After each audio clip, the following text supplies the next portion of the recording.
gente. Y en Mateo capítulo 5 encontramos una de las grandes enseñanzas de Jesús.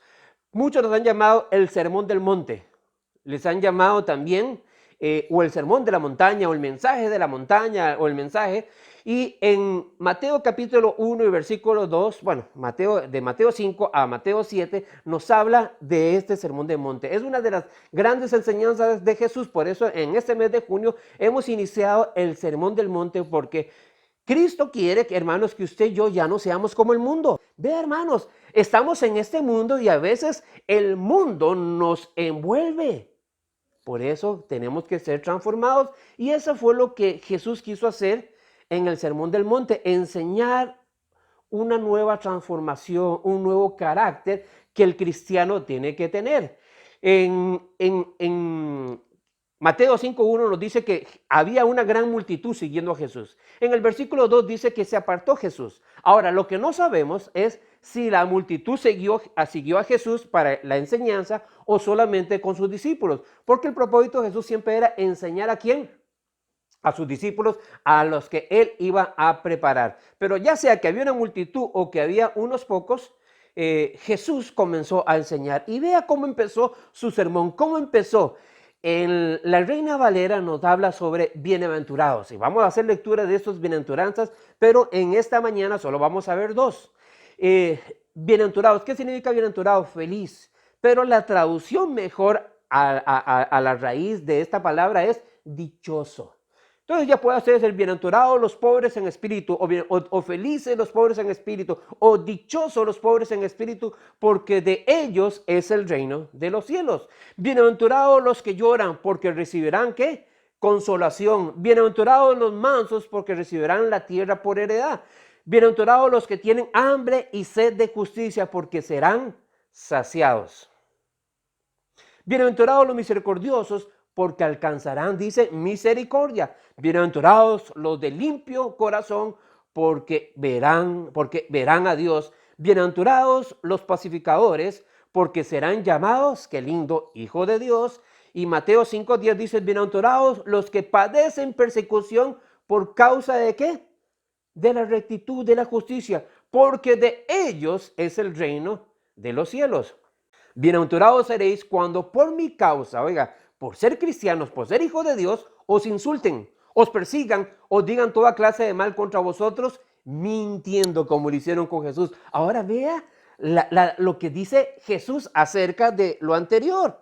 Cuando usted y yo sufrimos, gozaos y alegraos, porque vuestra recompensa es grande en los cielos, pues así persiguieron a los profetas que vinieron antes de vosotros.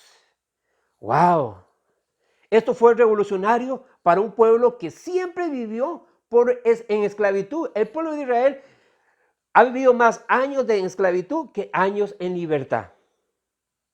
Y Jesús comenzó sus enseñanzas empezando con estas bienaventuranzas, estas palabras de dichosos. Ahora, si vemos, cada uno de ellos son 8 diferencias, 8 cualidades, 8 características, 8 caracteres que tiene que tener el cristiano según lo que dice Jesús. Entonces, hay cualidades que está elogiando Jesús, que más bien el mundo no le elogia, más bien el mundo lo discrimina. Jesús más bien lo elogia, y esas palabras que Jesús elogió traían bendiciones que eran prometidas. Por ejemplo, los pobres en espíritu, que dice que fue la bendición, de ellos es el reino de Dios. Los que lloran dicen que recibirán ¿qué? Consolación. Los mansos o los humildes recibirán la tierra por heredad. Los que tienen hambre y sed de ¿qué? De justicia serán saciados. Los misericordiosos alcanzarán misericordia. Los de limpio corazón verán a Dios. Los pacificadores serán llamados hijos de Dios, y los que padecen persecución a causa de la justicia y también de ser hijos de Dios, dice la palabra, de ellos es el reino de los cielos. Hay muchas teorías, hay muchas interpretaciones acerca de esto. Algunos han dicho que es el proceso que debe tener el cristiano, y puede ser que sí tenga mucha razón, pero también es el carácter que cada uno de nosotros tenemos que tener siempre como hijos de Dios. En ese proceso vamos, en ese proceso. Recuerdan, la vida que usted lleva es un proceso, y en ese proceso es para ser transformados como Cristo Jesús. En otras palabras, este resumen sería así: estén felices, dichosos ustedes porque les pertenece el reino de Dios, porque cuando lloren o tengan hambre recibirán consolación y serán saciados. Estén felices porque ustedes serán llamados hijos de Dios, heredarán la tierra, les pertenece el reino de los cielos y sobre todo verán a Dios. Vea, esa es la recompensa de todo aquel que quiere vivir conforme a las enseñanzas de Cristo Jesús. Esto no es solamente que usted la reciba, que le entre por aquí y le salga por acá. No, ¿qué es lo que quiere el Señor? Lo que quiere el Señor es que usted sea transformado, que usted sea renovado, que usted cambie. Muy bien, entonces la primera bienaventuranza que habla Jesús acerca de los pobres en espíritu.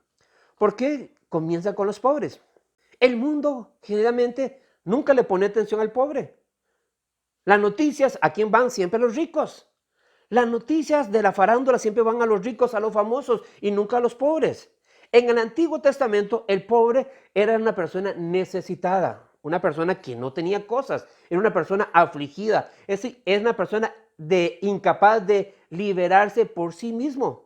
Y es por ello que vuelve su mirada a Dios en busca de ¿quién? De salvación. ¿Quién quiere a los pobres? A veces, hermanos, uno anda en la calle y viene un pobre y más bien a veces uno se quita. Pero vea el mensaje de Jesús. Hay pobres, pero pobres no solamente en una condición material, sino en una situación espiritual. Hermanos, antes de Cristo, usted y yo, nuestra vida era vacía.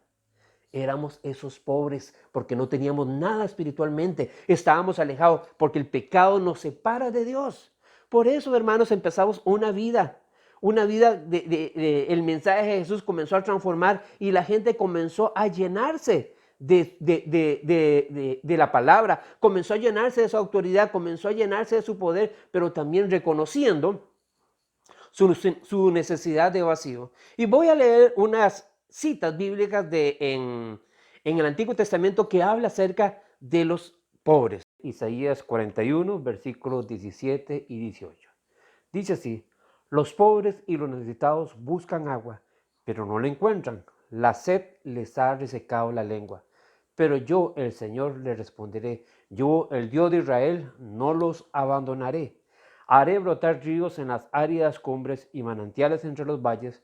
Transformaré el desierto en estanques de agua y el sequedal en manantiales. Entonces, ¿qué nos dice aquí la palabra de Dios? Que a los pobres y a los necesitados que buscan agua, Él les va a saciar, Él les va a proveer, Él les va a responder y Él no los va a abandonar. Ahora vamos a leer Isaías 57, el versículo 15. Porque así dijo el alto y sublime, el que habita la eternidad y cuyo nombre es el Santo: yo habito en la altura y la santidad, pero habito también con el quebrantado y el humilde de espíritu, para reavivar al espíritu de los humildes y para vivificar el corazón de los quebrantados. Hermanos, el mundo hoy vive quebrantado, el mundo vive alejado de Dios, el mundo es pobre. Aún hay personas con mucho dinero que tienen todo el dinero del mundo, son ricos materialmente, pero espiritualmente son pobres. Pero a veces también hay pobres que son pobres, porque no tienen recursos materiales y también no tienen recursos espirituales. Pero vea la promesa. Él habita también con el quebrantado y el humilde, ¿de qué? De espíritu. Vamos a ver otra cita, Isaías 66. Dice el versículo 1 y 2. Jehová ha dicho: el cielo es mi trono y la tierra el estrado de mis pies. ¿Dónde está la casa que me haréis de edificar? ¿Dónde el lugar de mi reposo? Mi mano hizo todas estas cosas, así todas ellas llegaron a ser, dice Jehová. Pero yo miraré a aquel que es pobre y humilde de espíritu y que tiembla a mi palabra. ¿Qué significa, hermanos? ¿A qué vamos con el pobre de espíritu? ¿Sabe a qué vamos? ¿Cuántas personas son orgullosas? El orgullo. A veces, hermanos, cuando somos orgullosos, no, yo no ocupo eso, yo soy lleno de eso. Y es lo que quiere Dios decir. El carácter que cada cristiano tiene que ser es de humildad. Reconocer que sin Él no somos nada, que con Él necesitamos mucho de Él. Isaías 61, 1 al 3 y Lucas 4 es la profecía que se cumplió en Cristo Jesús cuando Él comenzó a predicar en la sinagoga, que dieron la palabra y que después lo sacaron. Usted sabe cómo lo sacaron, casi a patadas. Dice Lucas 4, 18 al 19. El Espíritu del Señor está sobre mí por cuanto me ha ungido para dar buenas nuevas. ¿A quién? A los pobres. ¿Cómo empezó Jesús? Dar buenas noticias, buenas esperanzas. ¿A quién? A los pobres, a aquellas personas que viven aflicción, que no saben cómo salir y que necesitan de algo espiritual. Y ese algo espiritual es el Señor Jesús. Me ha enviado a sanar a quién? A los quebrantados de corazón, a pregonar libertad a los cautivos y vista a los ciegos y a poner en libertad a los oprimidos y predicar el año agradable del Señor. Ese fue el primer mensaje de Jesús. Y el mensaje era dar buenas noticias. ¿A quién?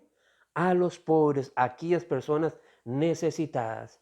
Hermanos, ¿qué significa entonces ese pobre espíritu? Es reconocer nuestra pobreza delante de ¿quién? De Dios. Cada día tenemos que reconocer, Señor, que somos pobres. Por eso necesitamos buscarlo cada día, llenarnos de Él. Somos pecadores que no merecíamos nada más que el juicio de Dios, sin nada para comprar el favor de Dios. No merecíamos, pero Jesús fue el que pagó por su vida para que usted y yo tuviéramos vida y vida en abundancia y tuviéramos el regalo de la salvación.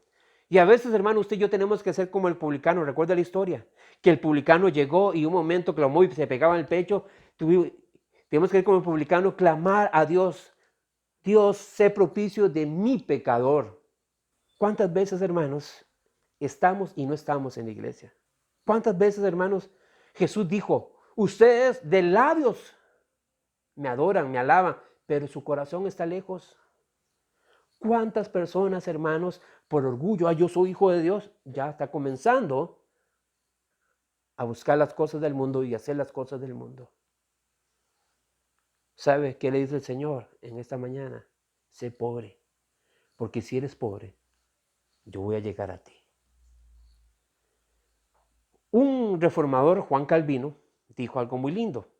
Solo el que descansa en la gracia de Dios es pobre en espíritu. ¡Wow! Por eso, hermanos, Jesús en esta enseñanza, bienaventurados los pobres en espíritu, nos está diciendo, hermanos, que cada día usted y yo tenemos que vivir en esa pobreza espiritual para poder buscarle en todo momento, para andar con Él. Ahora vamos a leer la segunda bienaventuranza. Dice la palabra, bienaventurados los que lloran, porque ellos serán consolados. ¿Quiénes son los que lloran? Los que reconocen su necesidad de arrepentimiento. Aquellos que tienen un vacío, ¿dónde? En su corazón. Personas que reconocieron que estaban vacíos, que eran pobres en el Señor y ahora comienzan a llorar porque reconocen que han estado alejados con Dios. Lloran o hemos llorado porque reconocimos que estábamos mal con Dios. Cuando usted y yo pecamos, hermanos, viene un sentimiento de culpa, viene un sentimiento de que le fallamos a Dios y ahí es donde tenemos que humillarnos y llorar. Los que lloran la pérdida de su inocencia, su justicia y su respeto propio. Lloran por la aflicción que produce el arrepentimiento. Sí, tenemos que llorar y lastimosamente hoy en día la iglesia ha perdido esta bienaventuranza o esta característica de llorar porque nos creemos que todo lo tenemos. ¿Cuáles fueron las cosas que hicieron llorar a los profetas? Sí, Dios llamó a hombres que fueran profetas y unos de ellos lloraron y vamos a ver algunas citas. Ezequiel capítulo 9 versículo 4. Y le dijo Jehová, pasa por el medio de la ciudad, por el medio de Jerusalén y ponles una señal en la frente a los hombres que gimen y claman a causa de todas las abominaciones que se hacen en medio de ella. Sí, los profetas estaban reclamando, estaban diciendo que la situación que estaba viviendo, y eran muy pocas personas que estaban gimiendo, dolidos, clamando por la justicia o la injusticia que estaba pasando ahí. Hermanos, usted y yo no podemos cerrar los ojos de las cosas que están sucediendo en el mundo. No podemos ser ignorantes, no podemos quedarnos callados. Hay que llorar. No es un tiempo de reír, es un tiempo de llorar. La iglesia ha perdido esa sensibilidad. Esdras capítulo 10, versículo 1, por una situación que el pueblo falló. Esdras tuvo que tomar, de acuerdo a la palabra, una decisión. Dice Esdras 10:1. Mientras oraba Esdras y hacía confesión de los pecados, y estaba llorando y postrándose, o sea, humillándose delante de la casa de Dios, se reunió en torno a él una grande multitud de Israel, hombres, mujeres y niños, y el pueblo lloraba, ¿qué dice? Amargamente por el pecado que habían cometido y que seguían viviendo. Fue por la palabra de Esdras, por el mensaje de Esdras, donde las personas comenzaron a llorar, porque reconocieron esa humillación, ese contrito en su corazón. Salmo 119, 136. Vea lo que dice. Ríos de agua descendieron de mis ojos porque no guardaron la ley. Sí, ¿usted cree que a veces los pastores no lloramos? Sí lloramos. Porque a veces, hermanos, traemos un mensaje de parte de Dios y la gente le entra por aquí y le sale por allá. Pero yo sé que en un momento dado, Dios va a hablar. La persona va a ver su situación y Dios va a transformar. Hay que guardar la palabra de Dios. Jesús, hermanos, Jesús lloró. Usted puede encontrar en Lucas 19:41, en Juan 11:35. ¿Cuáles fueron las cosas que hicieron llorar a Jesús? Jesús cuando llegó a la ciudad, a Jerusalén, dice Lucas, Jesús lloró por la ciudad que no lo recibía, por los pecados de las personas. Juan 11:35, el versículo más corto de la Biblia, que dice, Jesús lloró. Y Jesús lloró, muchos dicen que lloró por Lázaro, por la muerte. Otros creemos que Jesús lloró también por la incredulidad de las personas, por el pecado de las personas. Porque a veces, hermanos, estamos en la iglesia y no creemos la palabra de Dios. Y yo digo, ¿estará llorando Jesús por nosotros? ¿Estará llorando Jesús? Sí. Él llora por usted y por mí, porque Jesús también amaba a Lázaro y él lloró. Pero también Jesús llora porque le ama. Él dio su vida por usted y a veces, hermanos, estamos coqueteando con el pecado. Estamos haciendo cosas que a él no le agradan y él llora. Pero también los apóstoles también lloraron. Pablo, el apóstol Pablo, dice en Filipenses 3:18, porque por ahí andan muchos de los cuales os dije muchas veces y ahora os digo llorando que son enemigos de la cruz de Cristo. No todo lo que brilla es oro. Habían hombres ahí hablando de Cristo, pero lo que estaban haciendo eran otras cosas incorrectas. Y aquí es donde los pastores, los predicadores que estamos llevando el mensaje de Dios, tienen que ser el mensaje de Él y no el mensaje de nosotros. No son las intenciones nuestras, son las intenciones de Él. Hoy hay que llorar. No porque la iglesia esté cerrada, sino porque hay hogares que no se mantienen firmes en el Señor. Hay personas que están coqueteando y viendo el mundo. Hay personas que se están desanimando, que se están enfriando. Hoy la iglesia tiene que llorar por la salvación de su pueblo. Necesitamos llorar por la abuelita. Necesitamos llorar por nuestra patria. Necesitamos llorar por el mundo. ¿Cuáles fueron las cosas también que hicieron llorar a los apóstoles? Dice Pablo. Y vea lo que pasó en una iglesia, en la iglesia de Corinto. En 1 Corintios 5, 1, 2. Es ya el dominio público que hay entre vosotros un caso de inmoralidad sexual que ni siquiera entre los paganos se tolera, a saber que uno de vosotros tiene por mujer a la esposa de su padre. Y de esto os sentís orgullosos.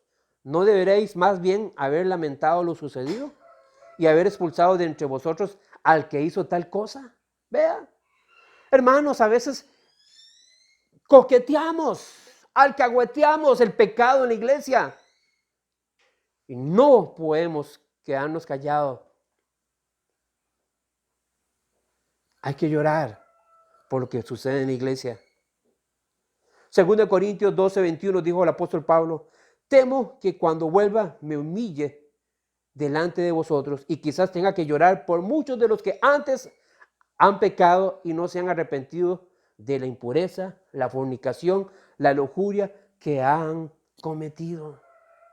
No puedo aplaudir o reírme de los pecados que cometen la gente y sobre todo gente de la iglesia.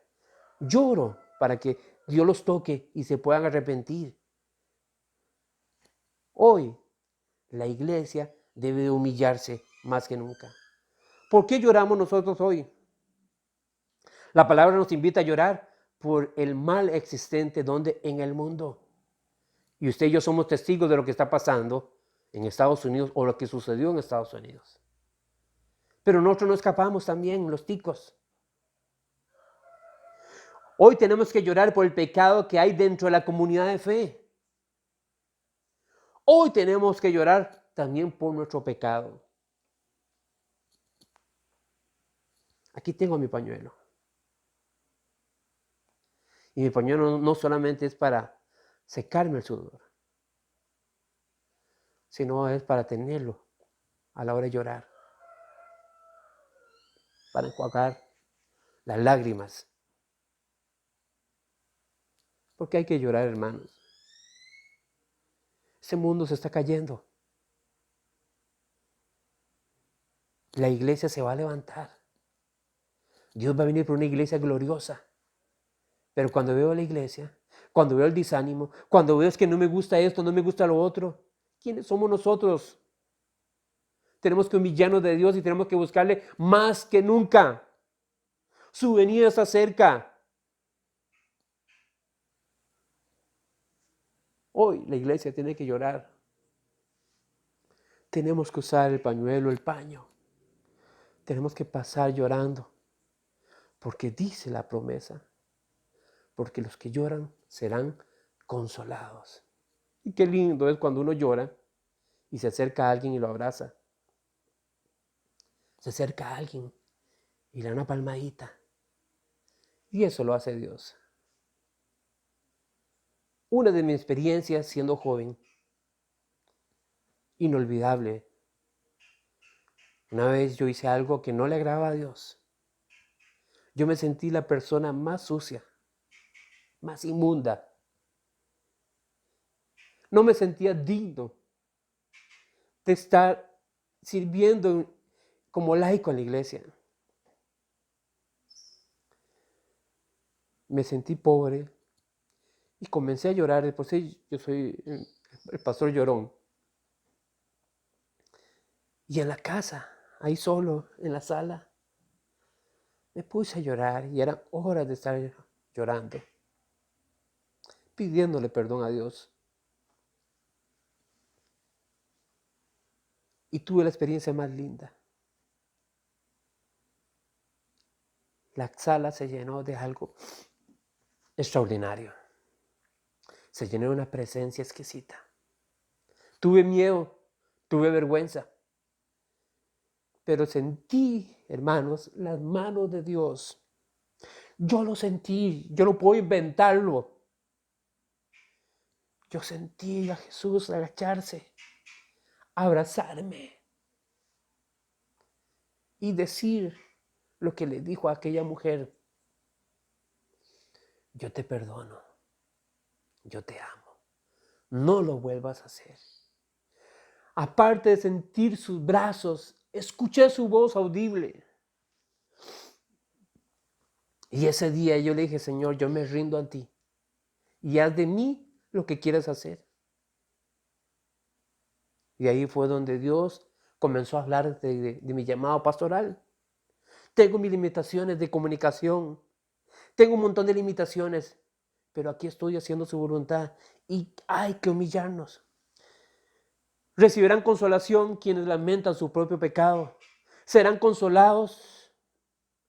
El consuelo que recibirán es el del perdón gratuito de Dios. Ese perdón, ese consuelo es para todos los que están contritos y humillados. ¿Qué es el principio, hermanos? Humillarnos delante de Él, vivir humildes, humillándonos delante de Él.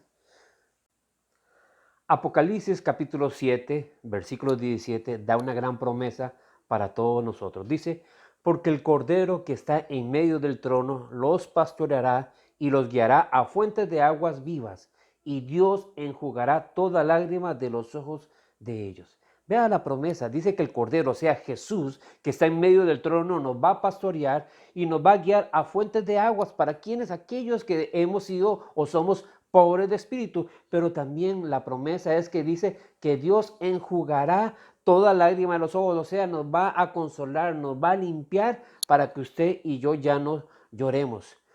Comenzamos a ver a Dios y a vivir en su reino en esta vida. Disfrutamos los primeros frutos ahora, pero la cosecha plena aún está por llegar. Por eso podemos decir confiados, el Señor es mi pastor, nada me faltará. En lugares de delicados pastos me hará descansar. Junto a aguas de reposo me pastoreará, confortará mi alma. Me guiará por sendas de justicia y por amor de su nombre. Aunque ande en valle de sombra de muerte, no temeré mal alguno, porque tú estarás conmigo. Tu vara y tu callado me infundirán aliento. Aderezas mesas delante de mí en presencia de mis angustiadores. Unges mi cabeza con aceite, mi copa está rebosando. Ciertamente el bien y la misericordia me seguirán todos los días de mi vida, y en la casa del Señor moraré por largos días. Ya sea que lo está viendo ahora en vivo, o lo va a ver más tarde en el Facebook o en YouTube,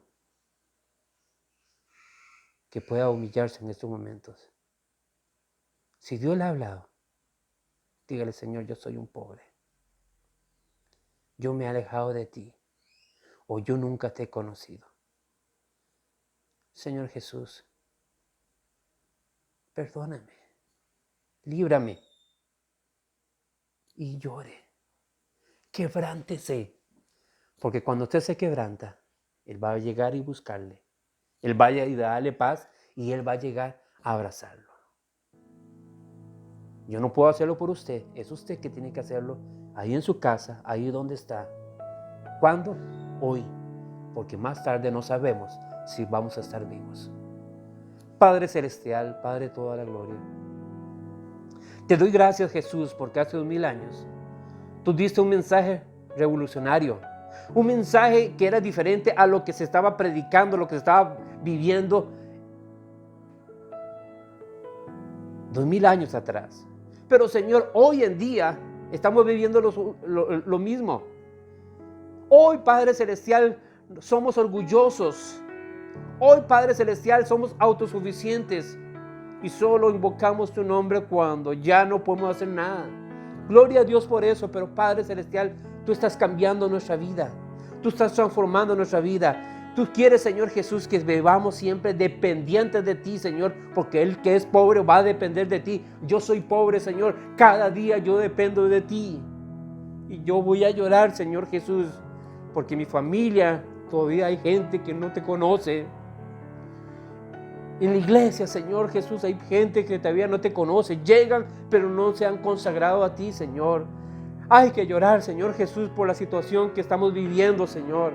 Hace poco, Señor, aquí un joven lo asesinaron. Y vemos la situación en el mundo y es hora, Padre, que nos humillemos delante de ti y lloremos, Señor.